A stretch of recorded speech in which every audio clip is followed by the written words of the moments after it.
And what's up? Welcome in GC Live Tuesday episode, bi-week edition of GC Live. I'm Wes Mitchell. He is Chris Clark. We're going to have a very special guest joining us here today in just a moment. First, I want to tell you about our presenting sponsor. It is Clint Hammond of the Mortgage Network.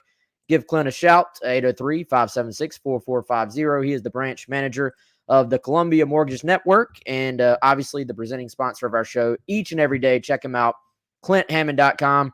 But we're going to waste no time. We're going to go out right now to our good friend. It is Clark Brooks. The SEC Stat Cat is how you know him on Twitter. Clark, I guess it's been about a year, man. We had you on last year talking Mike Bobo offense. Now we've got you on talking a little Marcus Satterfield offense.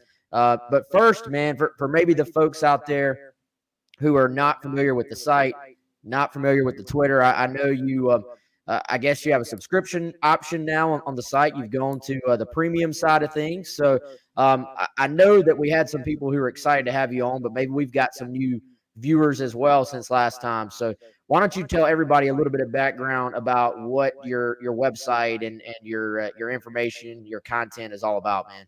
Sure, Wes, Chris, thank you again for having me. Essentially, it's just a resource for the average fan to have a little bit of transparency for statistics beyond just what the box score says. So the box score, very rarely does it tell us any type of context, where balls are thrown, what plays people are calling, even like total numbers of targets are not necessarily a readily available thing. So I know it just means more in the SEC, so I'm going a little bit above and beyond just the basic stuff and getting the nitty-gritty stuff to the fans, whether you are just an avid gambler and you need some bit of information to influence which way of the side of the line you want to fall on, or if you are just a pure diehard for your fan, you want to know everything about the team, what they run, what type of concepts they like to lean on in certain situations, or just looking at things of how your players can stand out above everyone else. So, for instance, like stable metrics versus process metrics, all of that can be found on the site. Clark, again, man, we do appreciate the time you coming on. I know it's always fun to dive into this stuff with you. But before we get into the what is wrong question with South Carolina's offense, let's maybe get into just your observations about maybe what this scheme is. Like from a concept standpoint, I think at least with Mike Bobo coming in last year, Gamecock fans kind of knew what to expect. It was a Mike Bobo offense. They had a little bit of an idea of what that meant. Marcus Satterfield comes in, not necessarily a guy that comes in with his own identity or scheme that fans knew, what to expect. There was all this talk, about Joe Brady influence, about Beamer's Oklahoma influence, and it was kind of like a grab bag of here or there. And what now that we've got 8 games, and I know you break down the games very thoroughly, what stands out about conceptually what this offense actually is? Yeah, you definitely hit on it. So I had the exact same inclination heading into this year. What exactly is this offense going to be? Are they going to try and borrow some stuff from 2019 LSU? Are they going to try and borrow some Oklahoma Lincoln Riley air raid stuff? Are they going to try and just do more pro-based stuff? So it actually has been a pretty decent grab bag of things. I have seen the levels bench play that LSU really likes. I've seen the duo dive from bunch sets that LSU really likes. I've seen mesh daggers that Oklahoma really likes. I've seen a lot of things that the Panthers have run. But basically, it's just kind of watered down because of the lackluster line play. They can't have a whole lot of things that like to marinate, take a long time to develop. So that's basically divulged into a quick passing game. And I've actually drawn up for the people live streaming right behind me. It is the favorite pass pattern, spacing and curl flat patterns. So spacing and curl flat patterns are basically the poster child for conservative pass plays. I mean, when your deepest route is only like a 12-yard curl, it's not exactly trying to stretch the field vertically. However, it really wants to stretch the field horizontally. So that's picking on linebackers, drop spots of zones, and finding a quick outlet here or there. So after this past weekend in SEC play, it is by far the most featured pass pattern at 24 targets. The next closest concept group are true screens at 14, so 10 more than the next closest thing. So that is just highlighting the limitations that they have, not only up front, letting the plays develop for more, let's just say, less aggressive downfield pass patterns. Sure, you do see that, but it's a lot more watered down just because you don't have the time to let it develop, and in how you have to get the ball out with those screens.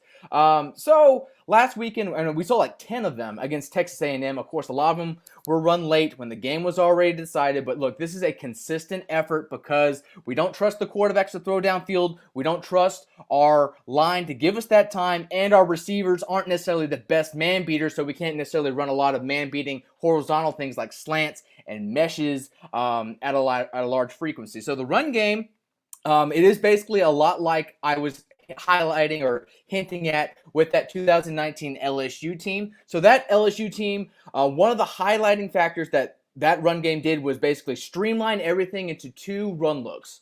And that is inside zone read, basically a B gap type of play, and then a duo dive, same side, north-south type of thing, going to the same side B gap. So what that was, it was just a way of, okay, depending on how the front is, we like our guys, we like our abilities just to go out and execute. And unfortunately, looking at LSU or looking at the Gamecocks this year, they have just not been able to go out and execute, even though there have been, pre-snap examples where like, oh, look, this is the right call. We have the right spacing. That gap is unoccupied. We have enough might at the point of attack, but they just cannot get anything going. So tying into that, like I said, inside zone reads in SEC play, it's about 16% of their offense. Duo dives about 6% of their offense. So put them together, that's a fifth of the offense right there. And then when you throw on curl flat patterns, there's another 10%. So that's essentially a quarter of the offense are those 3 plays.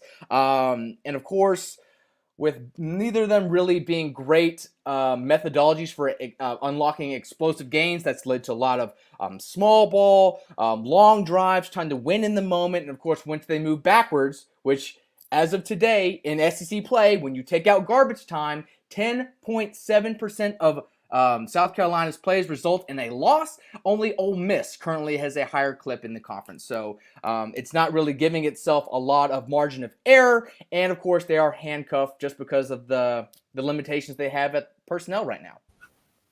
Clark, you used my favorite phrase, which was margin of error. We've talked about all season how they have a low margin of error. So yeah, you pointed out rightly, Ole Miss has the lowest or the next highest, negative plays margin. But I would assume Ole Miss a lot more potential to overcome that by creating explosive plays. Right? Do you have kind of a metric for South Carolina's ability to overcome with explosive plays versus Ole Miss? I mean, yeah, we can look at stuff like behind the chains. So, like, how can you erase those plays from happening? Ole Miss consistently does bail itself out of jams, whether it is 2nd and 3, 1st and 20. They can run any type of concept in any type of down. Even when it's like 3rd and 18, they can rip off a counter for 30 yards and not think anything of it. Again, they just have a lot more leeway in that regards. And again, when South Carolina is put behind the chains and obvious passing downs, it's not like Doty or Zeb Norland have the arm talent to consistently thread tight windows, push the ball downfield, and at the same side, they don't exactly have wide receivers that can manufacture separation like Dontario Drummond, Jonathan Mingo when he's healthy, or any of those speedsters that they have down there in Oxford. So, Clark, let's go back to kind of maybe comparing what Bobo was doing last year in the run game compared to what you were just telling us about South Carolina's running game this year. How much of South Carolina's success last year was coming, you believe, from that, like a schematic advantage or just maybe being a better fit for what they have with the skill set of the offensive line? I mean, that's sort of what I'm getting to here, and I'll let you take it whatever direction you want, man. But what I'm getting to is that a big question and a big just talking point in the fan base right now has been this kind of idea of 4 of the 5 offensive linemen from last year are back. The running backs are back, and people see 1,000-yard rusher last year, and then they see really not very many explosive plays from the running game this year, and just not really much consistent success. Now, the running game last year was propped up at times by some really big games against certain teams, and then there were some really lackluster games like A&M. They didn't run the ball against them last year either. But by my eye, the big plays have not been coming this year when they did come at times last year. So how do you sort of answer, or what are your thoughts on that kind of question that has permeated Gamecock Nation? It's just been how has it been this different with relatively similar personnel? Yeah, I mean, I think it is a big shift in philosophy. So Mike Bobo, even though he did like the I formation, some inside zone blast, lead block blast from that formation, toss leads from that. Sure, there are less over year. But the thing that I'm noticing is just less runs in general directed towards the perimeter. So Mike Bobo's South Carolina offense and Steve Sarkisian's Alabama offense. They were the only two SEC offenses last year where power runs had the majority share compared to zones. So that has shifted year over year. Now, I mentioned duo dive. Sure, they are still healthy, but things like buck sweep, pin pull, things directed outside the bookends, trying to get two lead blockers and manufacture big bodies on big bodies on small bodies on the perimeter are just not being explored. So yeah, you mentioned they did have some games where they popped off. They were very volatile last year. Sure, they had a very similar negative play rate, very similar run havoc rate, but the thing that they kind of counterbalanced that with was getting those splash gains. I think in in standard time, they had the number one rush yards before contact average. I think they did in all time, including all snaps. So again, when you're so good at one thing and so bad at the other, you just have to look at how the methodology has changed. And even though, yeah, like you said, 4 out of 5 guys are back, but they're just not really wanting to explore that aspect outside the bookend. So what are they doing this year? They're doing more condensed bunch sets. Try and get the defense to either come too close inside so they can be reached outside with like an outside zone. That's been the more perimeter-oriented thing. But again, as we've seen, it's not necessarily worked as well as last year. So coming into this week, 1.65 rush yards before contact in standard time against SEC defenses. That's almost cut in half year over year. That matters. And when you're looking at your lead back, who had 1,000-yard effort last year, I just looked down and noticed his rush yard before contact at 0.83 per attempt. My God, he's essentially getting an inch beyond the line of scrimmage and getting hit on average. That is the second lowest in the conference, and because of that, his stuff rate, so percentage of runs that gain 3 yards or less, at 39.4 is the third lowest. And of course, if he's hit early and often, and he's not necessarily running to green grass all that often, his overall explosive run rate, which is one of the things that really got a lot of people on Kevin Harris's backing last year, it's at 9.1%, fifth lowest in the SEC entering this point in the season. So that in itself cannot be ignored. Sure, the change in philosophy, there was going to be some growing pains, but you would just have liked to think they would have played a little bit more to these linemen's strengths, perhaps getting them moving in space a little bit more towards the perimeter, like I hinted on with the buck sweeps and the pinpull action. Because if you look at the statistics, sure, they weren't necessarily wowing, but compared to what they were, or compared to what the output is this year, it's definitely preferable. Well, and that's where I was going to get you to go next, Clark. And this may be putting you a little bit more in the opinion realm, or like putting your coaching like OC hat on. But when you watch this team this year and you break down what they're doing, are you seeing a little bit more of a failure of execution, which that's pretty obvious watching some of it, is that there's sometimes failures in execution. Are you seeing more of that, or are you going a little bit more towards, hey, given what we saw last year, why are they not running more pin and pull buck sweep? Because I remember one game this year, they pulled out the pin and pull, I think for the first time all year, and they ran it twice in a game and averaged 8 yards a carry. I think they had like 11 yards and 7, something like that, whatever the average of 8 comes out to.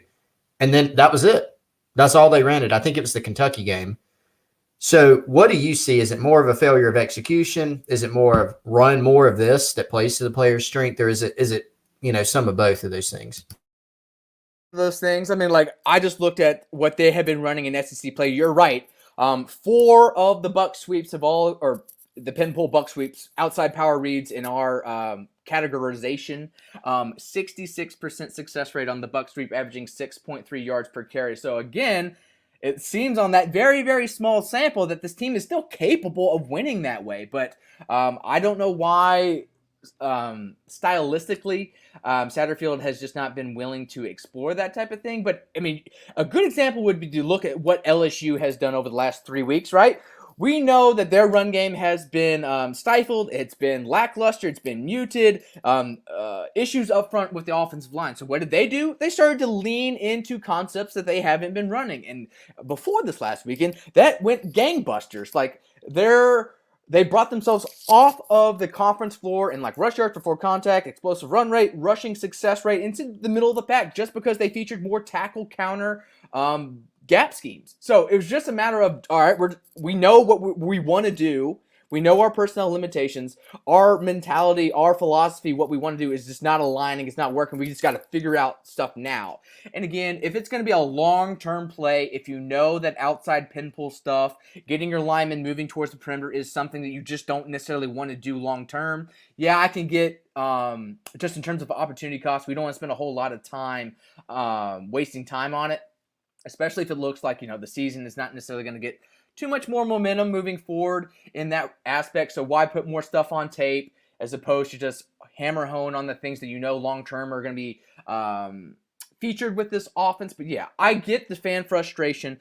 I get look, every team every week, I wonder, why don't they do this more often? Why do they, avoid stuff? And look, they know their personnel more than we do. They know what's going on behind the scenes. They could be practicing this stuff and just not necessarily getting it done. And since they can't get it done in practice, they just don't feel like they have a whole lot of trust in it. Vice versa, they know things that are a little bit more, I would say, basic, like inside zone read and north-south do or die. Those are like day one install plays that they can just have a little bit more solace in at this point in time. But yeah, I have wondered why they have kind of faded some of the things that they did last year that worked, even though I wouldn't necessarily throw out South Carolina's overall product last year as one of my favorites. There were effective tactics that they are, for whatever reason, just not wanting to explore. Again, we're joined by Clark Brooks, a.k.a. SEC Stat Cat. Clark, let's talk quarterbacks for a second, man. I mean, it's been a situation here where obviously – they start out with Zeb Nolan. There's the injury to Luke Doty. Then Luke Doty gets inserted. The injury sort of flares up again. Now he's out. We got our first look at Jason Brown sort of in garbage time on Saturday. Let's talk about Doty, man. I mean, he's still, I would say, very, very young in his development. This is not a kid that even played a ton in high school. He got injured his senior year, played some receiver before that. What are some areas with Luke Doty that maybe you liked, and what are some areas that maybe you think should be things he should be focused on moving forward as he goes into this offseason and starts to try to get healthy again? Sure. I mean, we'll start with the positives. Love his mobility, love his gumption, love his tenacity. He doesn't really go down without a fight. He likes to extend plays. He likes to use his legs to negate pass rushes on occasion, and he's fairly accurate in those situations. I mean, relatively accurate, I should say. But the thing is with him, when you're trying to strip it all down and just look what you are not doing, he's just not completing enough deep passes right now.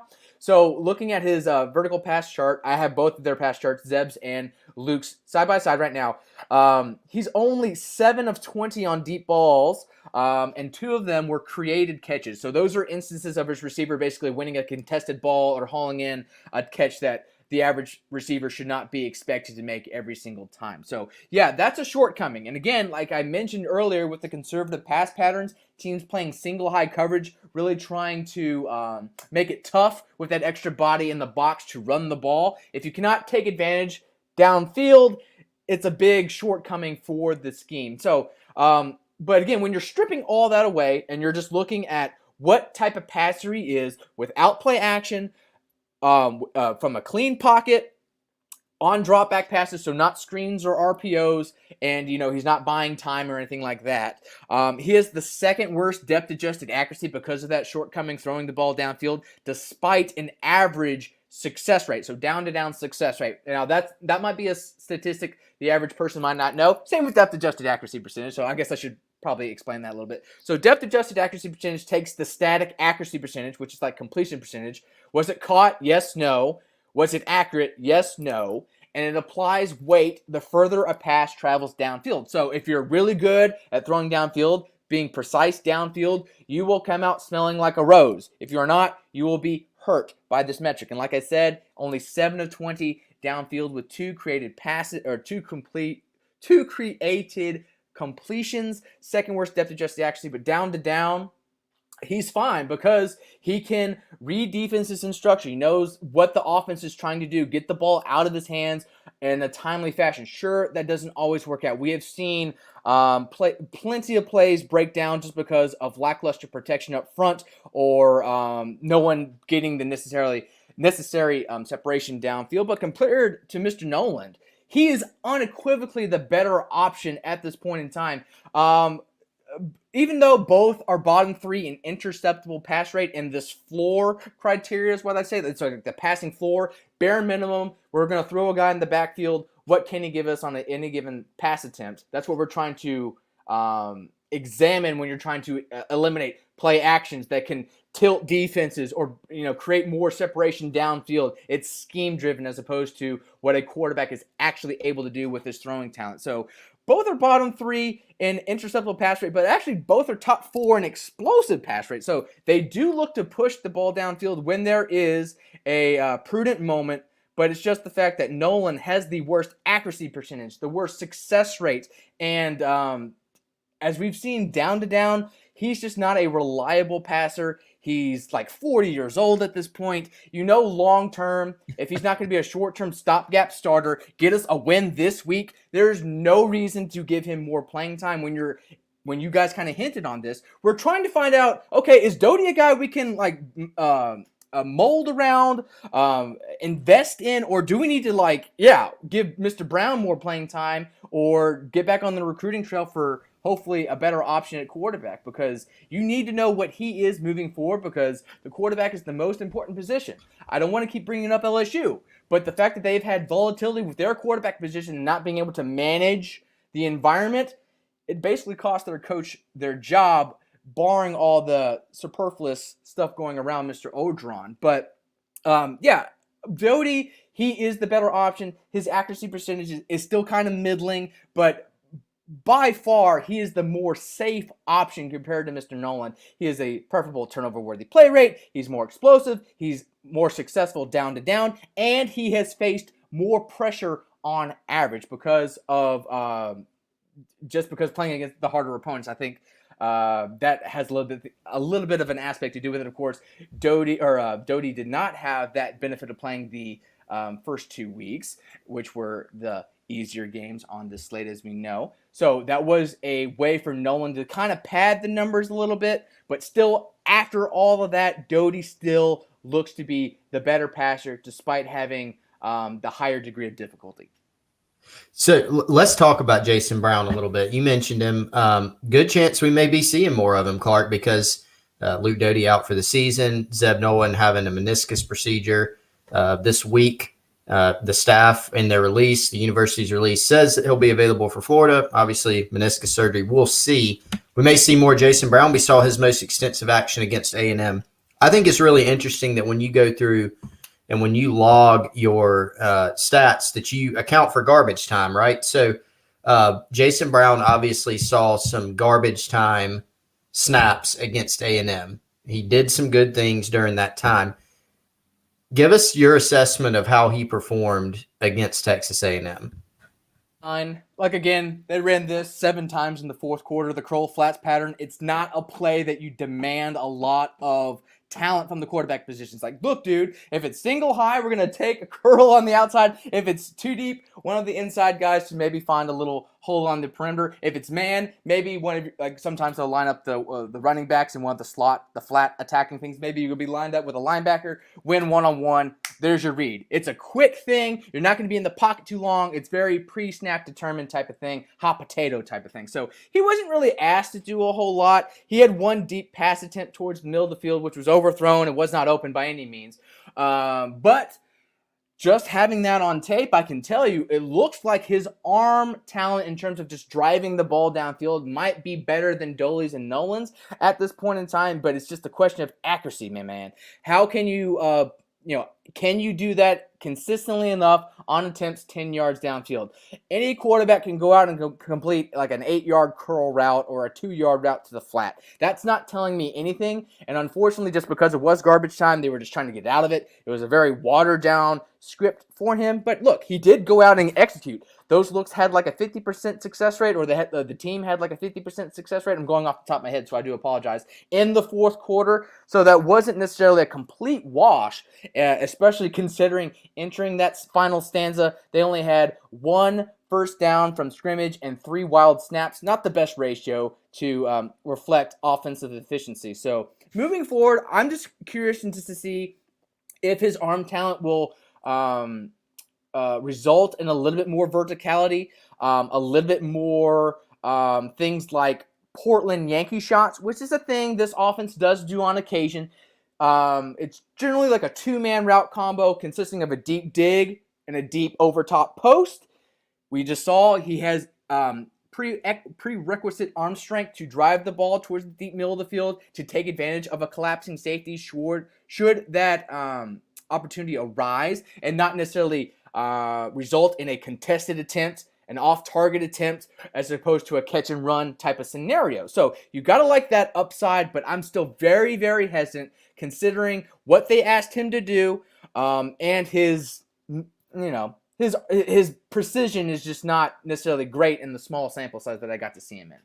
So something you said earlier, Clark, caught my attention. You said, I believe that Bobo's stuff wasn't your favorite scheme, maybe, or your favorite approach. So I know everybody has different personnel, and a lot of it's going to be personnel dependent. But I am curious, man, if you were drawing up, or if you were hiring an offense coordinator, or you were putting together an offense for yourself in the SEC, we'll keep it there. What is your favorite? Like, what do you probably see, other than coaches who are breaking down film every week? You probably have a more complete view of what every team in this league is doing than about anybody, certainly from the media side of things. So what concepts, what approach do you think in general is most successful right now, just based on what you see around the league? Talent always helps the scheme, and I just don't want to say, yeah, just do whatever Ole Miss and Alabama are doing. Go copy LSU's 2019 offense. A lot of people tried that. Hasn't really worked out. I just like to think of things that I generally like. I like picking on linebackers. I like high-low concepts towards the middle of the field. I don't like necessarily lean on RPOs too much. I don't like leaning on passes outside the numbers exclusively. So that's what Mike Bobo is trying to get Bo Nix to stop doing. So Bo Nix has been a passer who has leaned a lot on RPOs, leaned on back shoulders, and just stuffed one-on-one balls outside the numbers. Sure, you need to be able to play that way on occasion, but it's not a thing that I like to set myself up to do. So like I said, I like things towards the middle of the field, high lows, like shallow concepts, the dagger concepts, double post concepts, levels concepts. So yeah, some of the more, and cross, some of the most effective pass patterns, most effective offenses in this conference use those on occasions, and some of the bad ones still use them as well. So it's just a thing of philosophy. I like to pick on linebackers with speed, whether it is a shallow cross with the speedy back or getting them to bite up and throwing a dig into a vacated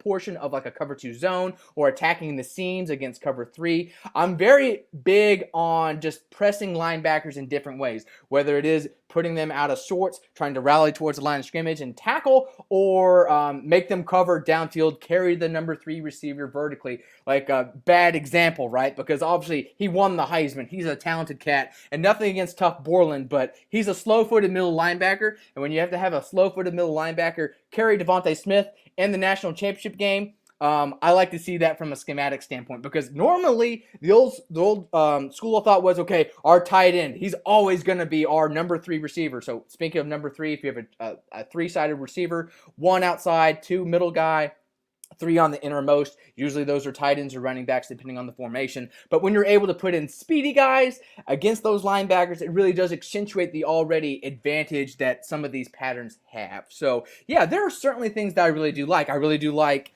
things that Ole Miss has been doing from empty personnel. So empty personnel it used to just read, okay, they're just going to try and be pass happy offense. Well, then they started to do offset tight end type of thing. So it'd still be empty, but you would have an offset tight end where you could still run quarterback power. You could run quarterback split zone stuff. And you're seeing Arkansas do this with KJ Jefferson. And you're seeing kind of jet motions across the formation with a wide receiver or a running back where you can still do that power read, that inverted power veer look, but you can still do a pre-snap thing where it's, oh crap, they're trying to stretch a sideline to sideline because they have 5 wide receivers. So it's just a matter of putting in linebackers into precarious spots, because how you use personnel, there's nothing new with that. A lot of these plays are old. They're just window dressed and run in a new modern type of way. So, in my opinion, linebackers are the weak spot for that type of thing on the defense, because they don't have the brawn, the might, the girth as a defensive lineman, nor do they have the speed of a defensive back. So they're kind of, tweener players. And sure, there's value for tweener players. There's value for run stoppers. But as we've seen with the rise in, usage of nickel backs, 4-2-5s, 3-3-5 type of defenses where we're having less linebackers on the field and an extra defensive back. There's a reason because of that, and it's because they're beat by these types of pass patterns like I've been talking about. So there's not any one particular philosophy that someone's running right now, and I would just run it verbatim. But without question, there are plenty of offenses that love these middle high lows that are all about stressing linebackers, making linebackers both having to come up and defend a run, fake them with play action, maybe get them out in space with an occasional RPO or screen, as well as defending downfield pass patterns like seams, daggers, and cross. All right, so you mentioned screens earlier. You were discussing kind of the percentage, the shares of offensive plays. The concept you had drawn up on your whiteboard there, I think it was 24%. You mentioned screens taking about 10 or 11%. Want to know a little bit more about how you log screens. So what do you count as a screen when you're looking at a game? And specifically, running back screens for South Carolina have been, very few and far in between in terms of what's worked.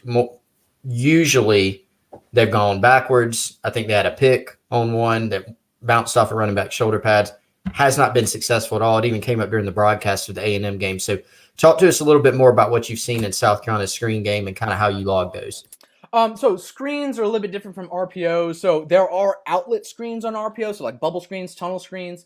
You'll see those quite often across the conference in addition to, the glance post, the slants we'll see. But generally, you can tell when there is a designed true screen going on. You'll see a portion of the offensive line leak out or, invite a pass rush to get them out of position and just throw the areas they vacate, and there you go. So obviously, there are play action true screens as well, and it just takes a little bit of a trained eye to catch those out. A lot of them can look like play action tunnel screens when actually they are just a true inside zone RPO tunnel screen. So it wasn't so much of a percentage of plays as opposed to total volume of reps in SEC play. So 14 have been called by this offense in SEC play. That's about 5% of this offense. So they've done some middle screens, some pick screens, 0 for 4 on slip screens in SEC play. That really stood out. Only 2 of the 14 have worked. That's just bad.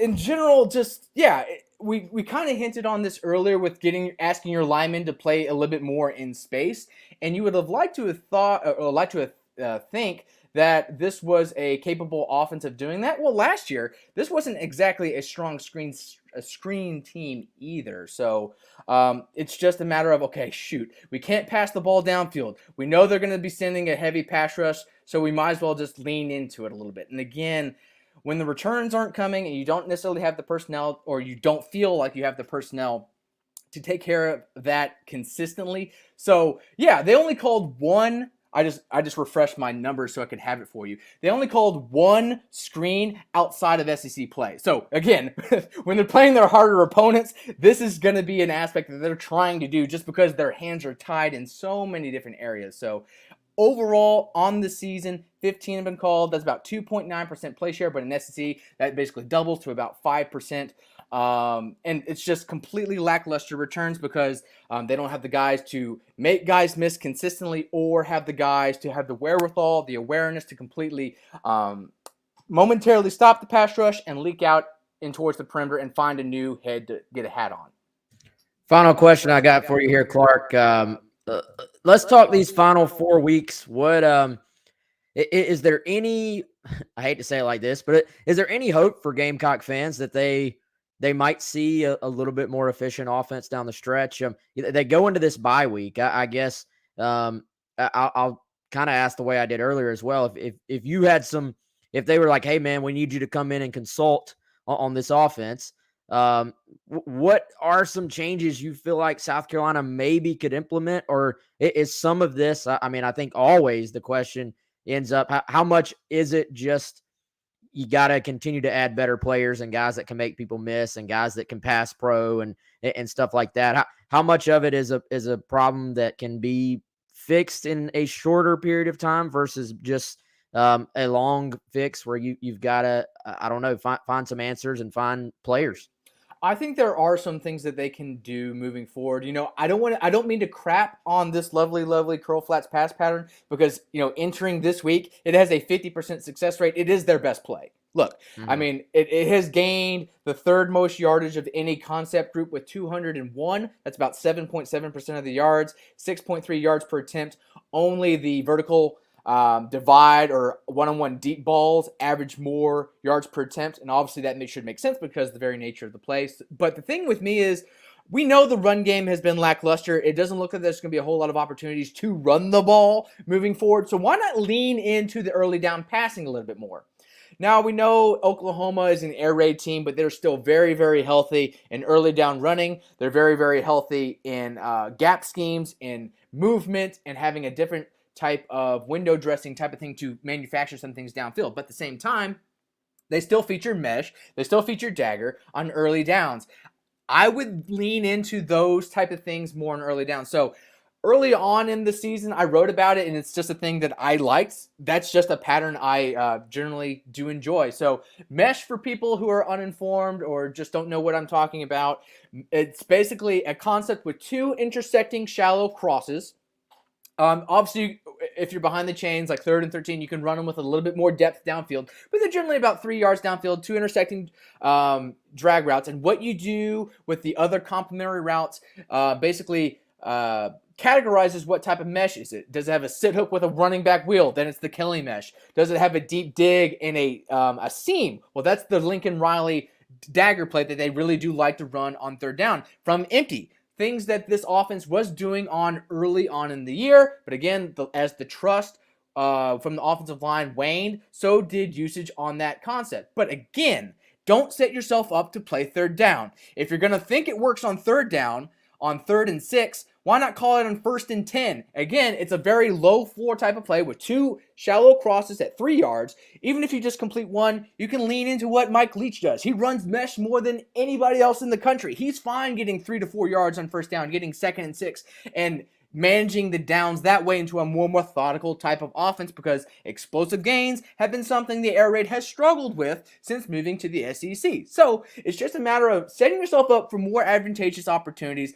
You know your line is not blocking well. Again, 1.7 yards before contact in standard time against SEC play. It's even worse on 1st downs when you're an obvious run type of situation. So don't lean yourself into failure. Don't make Jason Brown's job harder. Now, this might be counterintuitive. The old way of thinking is, we need a healthy run game to take pressure off your quarterback. Sure, but if your run game sucks and you're consistently playing 3rd and 8, you're not doing your quarterback any bit of favors whatsoever compared to if it was, 2nd and 6, 2nd and 5, and going on that way. Because if it's a shorter distance to gain, then you can get your play action involved when your run game doesn't necessarily have to be overly effective. You can get an aggressive safety collapsing down and just throwing over top, like I mentioned, with one of those Portland Yankee plays with the deep dig over top post, which has been this offense's go-to let's just say, designed deep passing concept outside of just, one-on-one verticals, or if it is that divide concept, some people call that 989 or middle reads or double goes, but essentially that's just max protection, 7 guys protecting. Outside guys are running vertical, and your slot is reading your 2 safeties. If it's 2 deep, he's trying to split them. If it's 1 deep, he's running an occupier, trying to get that middle of the field safety's attention so you can get those one-on-one opportunities on the outside. And again, those have gained the most yards out of anything through the air, but it's not necessarily a efficient look. You're relying on passers without awesome arm talent to drive it downfield, and wide receivers who are not necessarily built to win contested balls, to win consistently. And again, I would just lean into more things that we know works, like stick, shock. Maybe not so much for this offense. I would fade that more on early downs as to more horizontal reads, some mesh, dagger, and things of that sort. Clark, great stuff as always, man. We appreciate the time. We'll let you get out of here and get back to it. Before you go, though, tell everybody again how they can find you, and tell them, they should sign up, man. Great information on there. And honestly, a lot of people like to say, oh, you can't find this information anywhere else about whatever product they're selling. I literally believe that to be true about SEC StatCat. You cannot find the depth of information about SEC offenses anywhere else on the web. So go check out SEC StatCat. Clark, tell them a little bit about it, man. I try and live chart at least one game every Saturday, and that's usually the nooner game. Sometimes I do 2, but you can follow all this stuff as I chart it. I'm not ripping stats from R or from like some type of data-rich type of database from box scores. I'm literally going in and watching every snap. So I'm not only confirming what you can see in the box score, I'm accentuating the box score. Again, you can't find how accurate a guy is, how far he's throwing downfield on average, being able to look at his pass chart at the end of the day. So as I chart every game, I make that readily available on the Twitter account. That's at SEC_StatCat. And of course, if you aren't patient and if you just want to see your own team, you can just go directly to the source. On the site, you can see it all broken out by the passer charts, the run charts, the catcher charts, as well as leaderboards and all these advanced statistics with crazy filters where you can do, against SEC opponents only first downs, all these different parameters that you could basically think of. And if you wanted to, isolate how a certain player is doing in a certain condition, you have the capabilities to do so. So that is SECStatCat.com. By the way, it just jogged a question in my brain. Sure. Are you having to do that with TV copy? Basically, yeah. Just because it takes a little bit longer to wait for all 22 or the coaches film, and with very small very small exceptions, do I just have no idea what a play is, what is going on in a play without the broadcast angle. And of course, sometimes ESPN, they share the Skycam view, the Madden view, and that's very helpful diagnosing plays as well. But yeah, over the last 4 years, less than 1% of plays have been diagnosed as unknown, and some of those have just been broadcast things where it's just basically cut out. We don't know what the hell happened because the technical director just didn't feel like coming back from break soon enough. So I take a lot of pride in that, not being able to lean on all 22 and being able to turn this around relatively quickly. Sure, we all want our nitty-gritty stats as soon as the game is over, but sometimes it just takes a few days to get everyone done, especially when you have 14 teams. But that's the thing where if I can't help it, and if I have to search out all 22, I will, but those instances are very, very small. Again, less than basically 1.5% of plays are marked as unknown across the entire conference. That's like 12,000 snaps a fall. So I like to think I do pretty well just being able to diagnose what's going on from what the average fan can see from their couch. Awesome, man. We had one question for you here from Chris on Facebook. Is SEC StatCat a membership site? What are the monthly dues to sign up? So it's kind of freemium based. You can get 10 free page views without an account, without anything before you're prompted to keep going. So if you just wanted to do like 10 more views, you just wanted to look up one thing real quickly, you can pay 99 cents and get 10 more views and keep going that way. Or you can get unlimited, unrestricted access for $4.99 a month. Awesome. Great deal there, man. Everybody go check it out. Promise you're not going to find more information anywhere else on the web. Clark, we appreciate you, man. Let's do it again, okay? Absolutely. You guys have a good one. Yep. Have a good one. That's Clark Brooks, SEC Stat Cat. Great stuff from him, as always. Breaking down the Gamecocks offense. And Chris, as you can see, we have been flipped. We have been switched. Yes. Hold on. Yeah, I got to fix this video real quick. Y'all hang tight. Ta-da, we're back. Order has been restored. Yeah, I knew that was going to happen. But that interview brought to you by our good friends at Primal Gourmet on our Primal Gourmet chat and guest line, I guess we're calling it. PrimalGourmetSC.com. Chris, what is your biggest takeaway from what he had to say? I would encourage those of you, if you missed the beginning of the interview, go back, start it from the beginning. You may have to listen again because that was a lot of information jammed into an interview. And I mean this really in the most respectful way possible because it's a compliment. His brain processes things faster than I can process exactly what he's saying sometimes. Like he really is, like, I don't say this lightly, like he is brilliant with this stuff as far as picking it up and then relaying it, to everybody else. So very impressive. You may actually have to go back and listen to some of the answers to get a full view of everything that he said. But that site, awesome resource. I'm glad I found it a couple of years ago because you can really find about anything on there. Yeah, you can. And the thing is, in addition to his brain processing it so fast, is the concepts that he's talking about. A lot of times you have to go, okay, you're trying to figure out, he starts talking about daggers and mesh and things like that, especially if you're unfamiliar, you're going to have to go back and look at those things. Even if you have some familiarity, you're trying to run through it real quick, but it's awesome insight. And Wesley's actually, I want to point this out. Y'all go support him, check him out, get access to all his content because it's great stuff. I'm glad that he's moved to that freemium model, man, because the work that he does is valuable, and it's worth, in my opinion, getting a subscription to be able to unlock all that stuff. He's got some good stuff on the defense too. You can go through and look at some of that stuff. I was checking out some defensive statistics from around the league, some stuff on the Gamecocks, some stuff on Georgia that'll make you shake your head. Like, for instance, Wes, their 3-and-out percentage, which I would imagine, I didn't look up, the index of exactly what that is. I would imagine that's the percentage of total drives that, a defense or an offense that opposes you goes 3-and-out. Georgia is 57%. So 57% of opponent drives are just 3 and barbecue against Georgia, which is absolutely insane. So anyway, some really good stuff from him, and always enjoy hearing from him. Craig says, I feel like I had a lobotomy. Yeah. But good stuff from Clark, man. The dude does a great job. So your takeaway? What was your top takeaway? Top takeaway. Sorry, I didn't even answer the question. So for me, I thought there was a lot of interesting stuff. Some of it was what exactly he confirmed a lot of what we knew, right?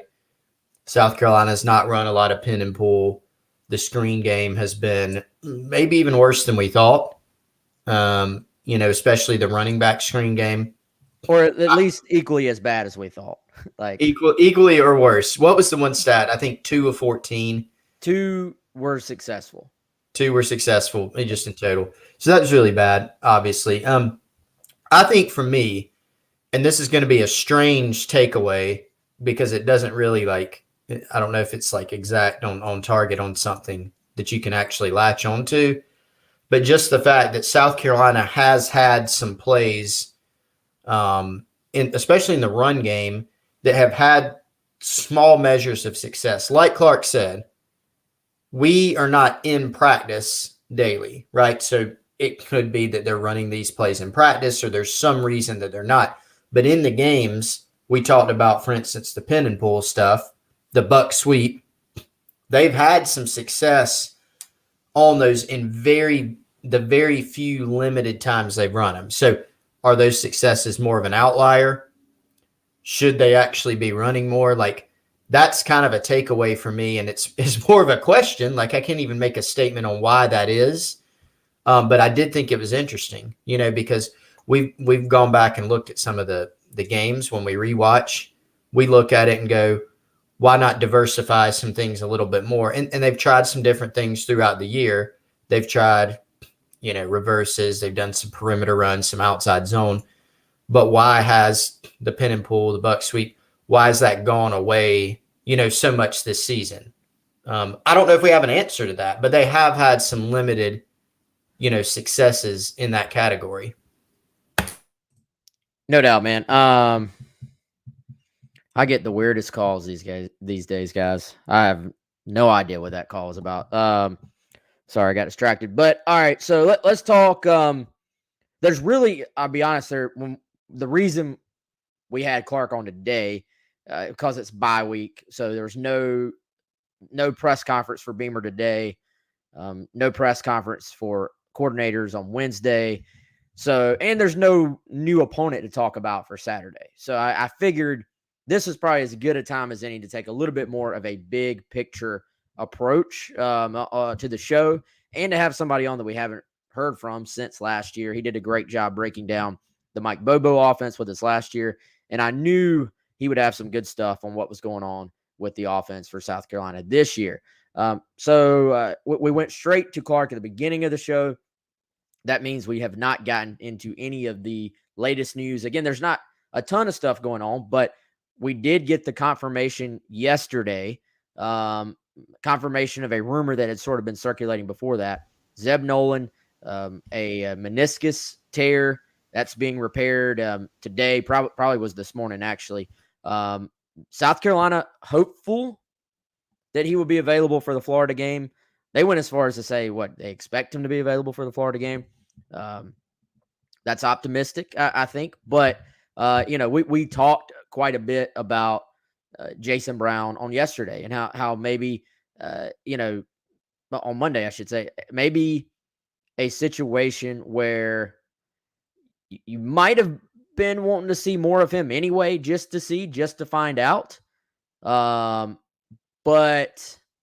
I think now with this, especially, and Jason getting the extra practice time, it really lends itself to Jason Brown probably playing quite a bit more on Saturday and probably getting the start, against Florida.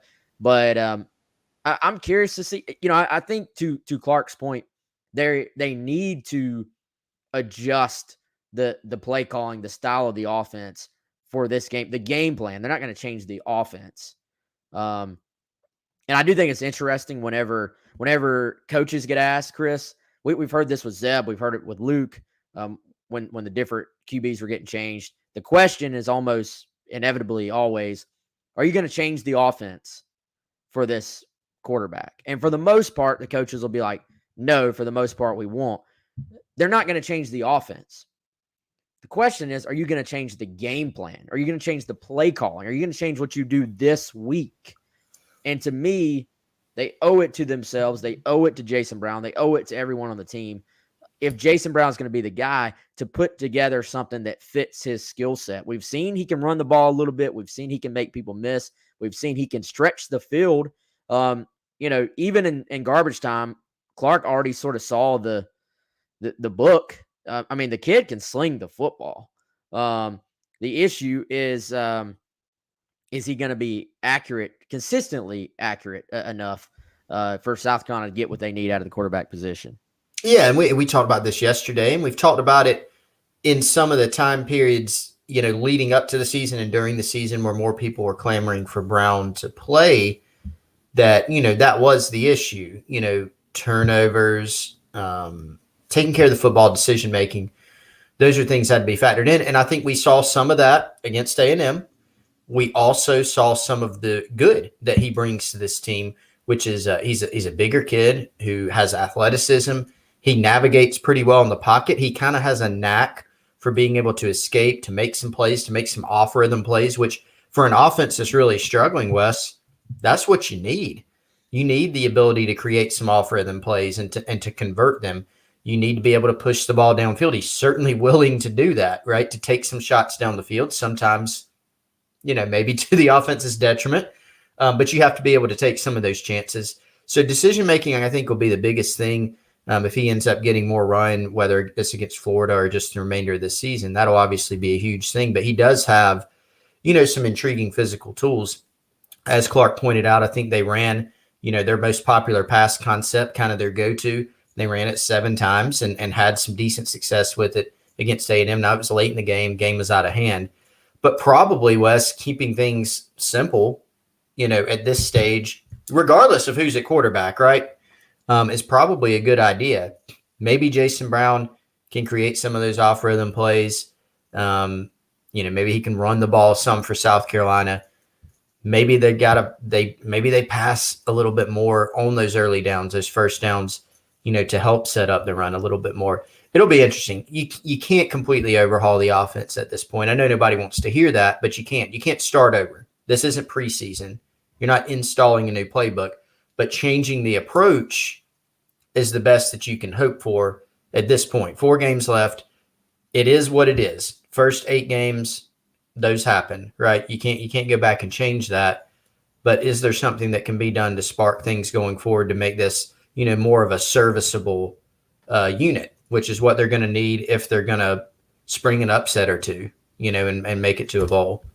And, man, I think to an extent, maybe you benefit a little bit from the fact that your opponent's not really going to have much film at all on what Jason Brown can do. That may be a small factor in this, but it can't hurt. This is an interesting take here from Lance on YouTube, and y'all, we're going to get out of here in a second, but I'm kind of with you, Lance. Like, I feel like, and for those who aren't on the video version of the show, which, by the way, it's every time we have a show, it's on YouTube, Facebook, Twitter.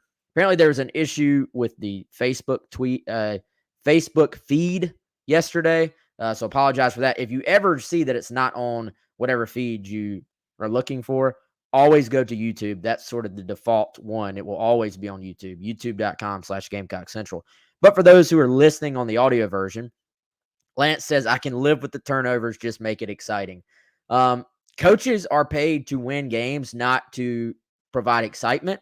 But, right now, based on what we saw this past week, I don't know, man. There's something to be said for creating a little bit of excitement level in the stadium, right? 3 out of these last 4 games are at home, creating some excitement on the sideline. I dare say, I think it's a pretty safe bet. Are you going to have more interceptable passes, which is a concept I had never really thought about, but that is charted on SEC StatCat? With JB, probably so. Are you going to have some more exciting plays, though, where the crowd sort of holds their breath for a second because he extends a play and lets it fly? Absolutely. So from a excitement level, from maybe even a fan base level, as far as how many people are at Williams-Brice Stadium, there are some advantages to having Jason Brown start. That's not official that he is. I'm going to be shocked if he doesn't start against Florida. There's some other advantages to that, man. Yeah, I mean, there's no doubt that he's going to be an exciting option if that comes to fruition. I think, Wes, one of the reasons is, I mean, you think back to any time a quarterback switch is made in a game. When the new guy comes off the bench, almost always there's an ovation. So there's going to be this natural, thing. There's going to be a natural thing there. Secondly, a lot of the fan base has been clamoring for Jason Brown. Sometimes, in my opinion, it maybe for some reasons that I wouldn't always agree with. For example, if you're saying, well, I watched the spring game and he's the best quarterback, I can't get there, right? Because there's so many different factors. But I would agree that he is probably right now with what's going on, with what they've got, the most exciting guy. He is going to create some exciting plays. He does have, again, the ability to make those off-platform, off-rhythm throws. He can sling it. And so it could be interesting and it could be exciting. And maybe that can create some offense for them, which they're no doubt, like I said earlier, going to have to do. Travis coming in as the voice of reason. He says, guys, we are trying to win. That's exciting. Watching turnovers adds to frustration. They tend to come at the worst times. Yeah, no, that's a good point. It's kind of one of those things, y'all, where it's easy to say you want excitement, until you do see that interception and the whole stadium, you just hear, y'all know that noise you hear when like the whole stadium just sort of like either sits down or makes a noise or like hits what's in front of them. Like there's this audible noise when somebody throws an interception in a stadium. So it is fun to talk about on Tuesday on the bye week on YouTube, but that is just like everybody wants you to go for it on fourth down and stop kicking long field goals until you start going for it on fourth downs and not getting them. And then you turn on the coach for making those decisions. So I don't know. And Brian says I'd rather lose in a shootout, but that's not what we're talking about here. Of course, you'd rather score more points. Would you rather have a drive where you just go 3 and out, or would you rather have a drive where you complete 4 big plays, but then have an interception at the end of the drive and don't score anyway? Like it's maybe the same result. I don't know. By the way, there was a question. It got answered in the chat as well. But for those who were still wondering, there's been a lot of discussion and maybe some confusion about how exactly does eligibility work right now. Jason Brown is currently listed as a senior, but he does have 1 more year of eligibility left after this season. So I saw some of the answers where they asked 2 years. It's 2 years, but including the one that we're all in right now, 1 more year after this year. Chris, you want to tell everybody about Dead Soxy? Yeah, let's talk a little bit about Dead Soxy here. You need to go there and you need to check out their extensive catalog of men's and women's socks, all different kinds, all different colors, whether it's the college line that you see up there if you're on the YouTube stream with the Spurs socks, no shows, athletics, the boardroom line of dress socks, anything you want, you can find at deadsoxy.com. That's DEADSOXY.com. Use the promo code COCKY and get 25% off your total order at deadsoxy.com. Yeah, appreciate all of our supporters and sponsors. Clint Hammond of the Mortgage Network, of course, Dead Soxy, and of course, Primal Gourmet.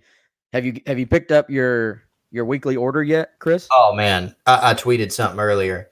So to my delight, which I'm delighted every time I get the Primal Gourmet weekly meal pack. Yeah, what are we working with, man? So the highlight this week, and there are a bunch of them, but for me, Wes, I dug in today, buffalo chicken thighs with ranch. And their ranch is Now the one from a couple weeks ago, that was like some kind of like smoked ranch or something, it was a little bit different. Buffalo ranch, I think it was. This is just straight ranch, and it is absolutely on point. Oh, wish I had more of it. I'm here for it, man. I got to go pick mine up. All right, y'all. Appreciate the time. We'll let you know what the plan is moving forward. Show may not be every single day this week. We'll see. Depending on some guests, though. If I can lock in some great guests, then we may just go on and do every day this week. If not, I don't know exactly what we'll do, but we'll figure it out. We'll let you know. Check out Twitter. Travis says, here we go with the ranch talk. Travis, I love you, man. I can't get with you on the ranch hate, man. I just can't do it. But yeah, by the way, if you subscribe to our YouTube page, that's free to do. YouTube.com/GamecockCentral. You will get an alert whenever we go live. So if you subscribe and then hit the little bell on there, you'll get an alert when we go live. That way you'll always know when the show is live. Appreciate the support as always. Appreciate you joining us. For Chris, I'm Wes. We'll talk to you soon.